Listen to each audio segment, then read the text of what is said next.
Bon, un dernier point. Alors, ce que je viens de vous montrer avec les tests unitaires, cette démarche-là, on crée la classe et après on crée le test unitaire. Ça, c'est le processus de développement classique. D'accord? Le problème qui se passe souvent, c'est que les développeurs se plaignent. Ils créent, par exemple, une classe. Vous voyez, donc la classe qui permet de faire la somme de deux nombres. C'est pas compliqué, n'est-ce pas? Mais pour créer son test unitaire, parfois le test unitaire prend plus de temps que la création de la classe. La rédaction des tests unitaires. Donc, il dit que j'ai passé 2 heures à créer ma classe. Moi, je suis déjà convaincu que ça va marcher. Mais dans le développement, c'est pas comme ça. Le seul moyen pour prouver que ce que vous faites est bon, c'est de créer un test unitaire. Alors maintenant, quand les délais s'approchent, parfois, il y a beaucoup de tests unitaires qui ne sont pas faits. Donc, ce qui fait parce que le chef de projet il vous dit, on a un délai, un deadline, on voudrait faire la démonstration au client, donc il faut faire vite, etc. Il y a des tests, je vous fais confiance. Ce que vous faites, est-ce que c'est bon? Oui, je vous fais confiance, on y va. Souvent, il y a beaucoup de cas comme ça. Qu'est-ce qui se passe? C'est qu'on arrive à avoir des projets de mauvaise qualité logicielle. Pourquoi? Parce que quand vous avez un logiciel avec des tests unitaires qui ne sont pas faits, c'est des logiciels de mauvaise qualité. Là, c'est de mauvaise qualité. Parce que, avec le logiciel, imaginez que vous l'installez chez le client. Et un jour, vous avez besoin de faire la mise à jour. Il y a un bug. Vous arrivez dans le projet, dans le code source, vous faites une modification. Alors, quoi que je vous ai dit qu'il faut que l'application soit fermée à la modification ouverte à l'extension, alors on n'est pas... Hein, il y a toujours du code source qu'il faut toucher dans le... Pourquoi? Parce que les mauvais choix, parfois, ne sont pas bien faits.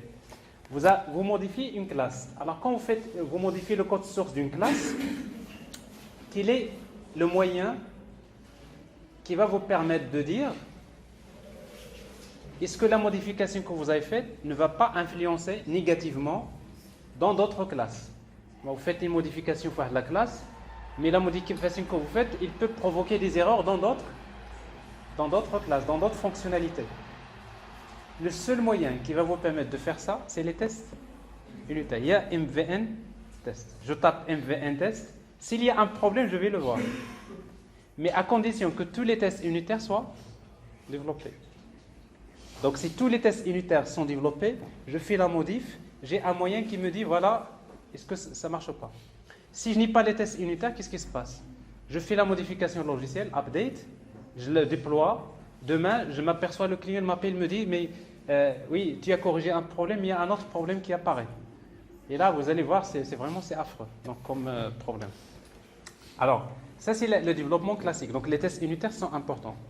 Alors, pour obliger les développeurs à ce que les tests unitaires soient développés, si tous les tests unitaires soient développés, il y a une approche de développement logiciel qui s'appelle TDD. Alors, retenez bien ça. TDD. TDD. Test Driven Development.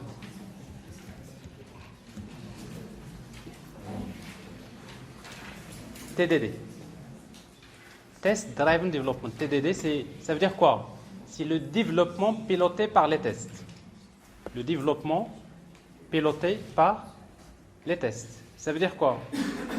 Ça veut dire que test first. C'est-à-dire, avant de créer les classes, on crée d'abord les tests unitaires. Vous voyez, donc dans le développement classique, on crée la classe, la fonctionnalité, et on lui crée le test unitaire. Mais TDD, on inverse. Avant de créer la classe, la fonctionnalité, je crée d'abord le test unitaire. C'est un peu bizarre, n'est-ce pas? Vous créez un test unitaire pour tester une classe qui n'existe pas encore. Alors, si vous faites ça, c'est que vous êtes en train de faire du TDD. Ça veut dire quoi? Moi, regardez, je vais vous montrer juste l'exemple avec TDD. Vous vous rappelez tout à l'heure, j'ai créé la classe calcul qui permet de faire la somme. Maintenant, je vais la faire avec l'approche TDD. Avec l'approche TDD, qu'est-ce que je vais faire? Je vais dire, moi, je fais les spécifications fonctionnelles. Je veux créer une application qui permet de faire la somme de deux nombres. Donc, la somme, c'est une fonctionnalité Donc moi, je vais d'abord créer test sum. Je vais le faire. Je vais créer un test. Je n'ai pas encore créé la classe. Alors, je vais dire produit. Je vais faire le produit de deux nombres, n'est-ce pas?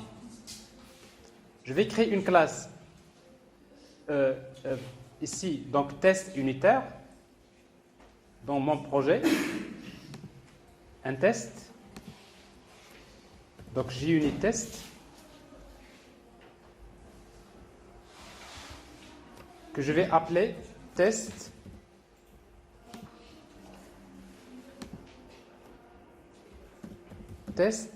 produit.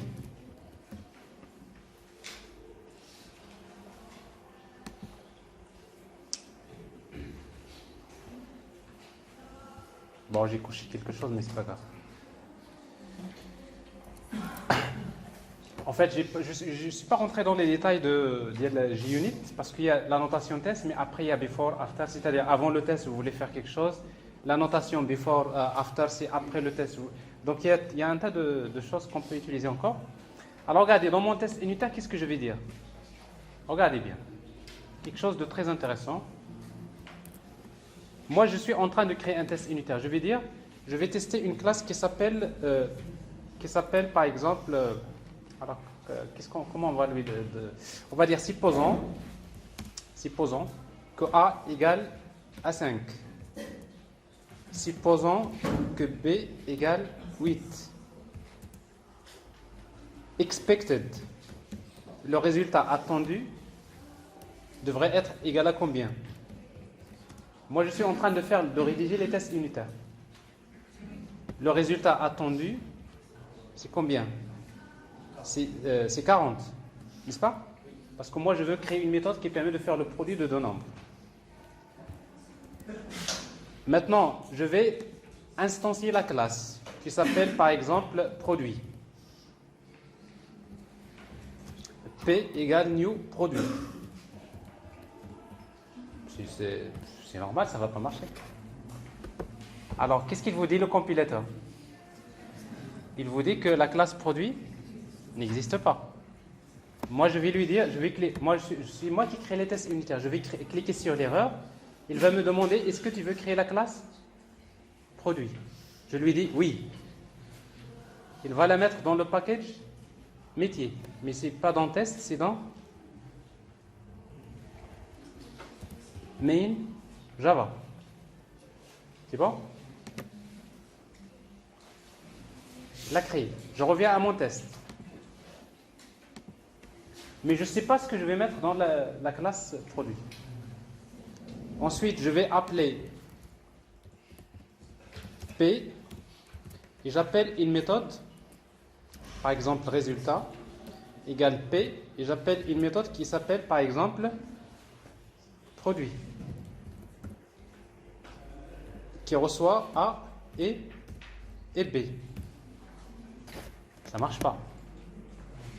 Parce que moi, la méthode que je vais créer s'appelle produit, n'est-ce pas? La même chose. Le compilateur, il vous dit, la méthode produit n'existe pas dans la classe produit. Vous cliquez sur l'erreur. Qu'est-ce qu'il va vous dire? Est-ce que vous voulez ajouter la méthode produit dans la classe produit? Oui. Regardez ce que vous avez. Elle est générée. Mais ici, qu'est-ce que vous avez? Je sais pas. Maintenant, ce n'est pas à moi d'écrire l'algorithme de cette méthode. C'est le développeur qui va le faire. Moi, je suis juste en train de créer des tests unitaires. Vous voyez donc mon test unitaire, il est là. Et après, je vais lui dire assert equals expected résultat avec une précision, par exemple. Alors, qu'est-ce que vous venez de faire? Vous venez de rédiger un test unitaire. Alors, bien sûr, si j'exécute le test unitaire, il va échouer, n'est-ce pas? On va voir, c'est rouge. Parce que la fonctionnalité n'est pas encore développée. Alors maintenant, le développeur, qu'est-ce qu'il va faire? Il va trouver ça, il va trouver une classe produit qui est déjà faite comme ça. Il va arriver ici. Qu'est-ce qu'il va faire? Il va dire, mon algorithme c'est comme ça, c'est C égale A fois B, ça c'est le développeur. Return C. Alors le développeur, pour qu'il soit sûr que ce qu'il a fait est correct, il y a un examen, il y a un test. Il suffit d'exécuter le test unitaire, test, produit. C'est vert, je suis content. Vous voyez donc, en tant que développeur, j'écris du code et j'ai un indicateur qui me dit est-ce que je passe ou bien je ne passe pas. Mais est-ce que c'est le développeur qui crée le test unitaire? Le test unitaire, il est déjà développé par un autre développeur, mais qui a élaboré les spécifications fonctionnelles. Alors que le développeur des fonctionnalités, lui, il complète le code, mais il le teste avec des tests unitaires qui existent déjà. Alors si vous travaillez comme ça, c'est que vous êtes en train d'utiliser une approche dans le génie logiciel qui s'appelle TDD. Test Driven Development. Retenez ce mot-là parce qu'il est très important. Bien sûr, donc, on est en train de vous équiper parce que l'année prochaine, vous allez faire des entretiens, etc. Il y a même des examens pour l'embauche. Et dans leur plateforme, c'est-à-dire dans la programmation, c'est comme ça, c'est TDD. C'est-à-dire, vous trouverez des tests unitaires qui sont déjà faits. Vous écrivez votre algorithme, et vous faites upload, et la plateforme, il va vous dire que c'est bon ou c'est pas bon. N'est-ce pas? Ça vous dit quelque chose? Alors l'année dernière, il y en avait des malins, c'est qu'ils ont écrit du code, ils l'exécutent avec le test unitaire. Ça passe pas. Et qu'est-ce qu'il a fait? Il change le test unitaire pour que son test passe. Il triche. Tricher, c'est quoi? C'est que je vais dire dans le test unitaire, moi je sais que le résultat ça me donne 55, mais je vais dire dans le test unitaire, je vais lui dire ici expected c'est pas 40, c'est 55. Donc j'ai triché. Alors ça passe. Alors ça veut dire que dans TDD, il y a les tests unitaires qui sont faits, mais il ne faudrait pas que les tests unitaires soient modifiés. Donc pour pouvoir modifier le test unitaire, il faut avoir l'autorisation, c'est tout un processus. C'est bon? Bon, après, il y a une approche qui s'appelle TDD, Peer-to-DD. TDD. C'est quoi en fait Peer-to-DD? C'est en quelque sorte, c'est utiliser Test Driven Development en binôme. Dans une entreprise, les développeurs travaillent en binôme. Juge. Je n'en bats les deux. Moi, je crée le test unitaire et toi, tu implémentes. Et demain, toi, tu crées les tests unitaires et moi, j'implémente. Donc, c'est-à-dire, on change. Alors, c'est très important. Pourquoi? Parce que celui qui crée généralement le test unitaire, c'est celui qui maîtrise le framework. Parce que pour créer un test unitaire, ça suppose que vous connaissez le framework que vous utilisez, etc. Et celui qui développe, il est guidé par le test. Vous l'avez remarqué ici, donc celui qui va développer ce code-là, ici, donc il est guidé, donc il trouve déjà le squelette des classes. Ce qui permet à celui qui développe d'apprendre à travers un autre développeur. Moi, je fais par exemple les tests unitaires de la partie back-end, et toi, tu développes. Pour la partie front-end, c'est plutôt toi qui maîtrises mieux, par exemple, Angular, tu crées les tests unitaires et moi, je développe. Donc, cette manière de faire, ça s'appelle comme ça s'appelle Peer TDD. Voilà, alors notre objectif c'est Test Driven Development and Peer Programming. Donc principalement, donc ça c'est le principe. Déjà Test Driven Development, donc ça c'est quelque chose qu'il faut connaître. Les tests unitaires, c'est quelque chose qu'on va beaucoup utiliser dans le prochain développement. Mais Even c'est quelque chose qui est obligatoire. Donc vous voyez aujourd'hui, donc je vous ai parlé, l'objectif c'était quoi? C'est l'injection des dépendances. Mais en marge de ça, donc vous avez appris c'est quoi Maven, comment l'utiliser. Vous avez appris les bases, comment créer un test unitaire, comment, etc. Également, vous avez une idée sur c'est quoi TDD, Test Driven Development.